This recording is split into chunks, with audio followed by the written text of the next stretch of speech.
तर 2.5 महिन्यांपूर्वी राजीनामा दिला तरी मंजूर होणार नाही असं आशिष देशमुख म्हणतात। छगन भुजबळांच्या राजीनाम्यावर आशिष देशमुखांनी हे वक्तव्य केलंय। काय सांगाल, भुजबळांनी जे एक भूमिका घेतलेली आहे त्या भूमिकेविषयी काय माननीय भुजबळ साहेबांनी 2.5 महिन्यापूर्वी जरी राजीनामा दिला असेल तो मंजूर होणार नाही अशी आमच्या सर्व ओबीसी कार्यकर्त्यांची भावना त्यानिमित्ताने नक्कीच आहे। काल देखील सन्माननीय राज्याचे उपमुख्यमंत्री देवेंद्रजी फडणवीस यांनी या संदर्भामध्ये भूमिका नक्कीच केलेली आहे। भुजबळ आणि शेडगे हे मंडळ नव्हे तर कमंडलच्या बाजूने आहे असा आरोप प्रकाश आंबेडकर यांनी केला होता। आता तेच आंबेडकर शेडगे सोबत मंचावर आहे।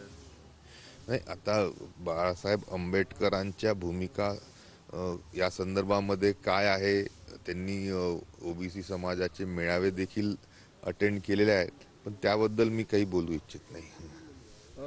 शेडगे असंही म्हणतात की आता ओबीसीनी घाबरायची गरज नाही, आंबेडकर सुद्धा आमच्या सोबत आहेत, त्यामुळे कुठेतरी आता ओबीसीची ताकद या निमित्ताने वाढते आहे, आंबेडकर सुद्धा सोबत आले। नाही बघा, ताकद कोणाची याची वाढते आहे का त्याची वाढते हा मूळ मुद्दाच नाही। महाराष्ट्र हा नक्कीच प्रत्येक गावामध्ये गुण्यागोविंदाने राहिलेला समाज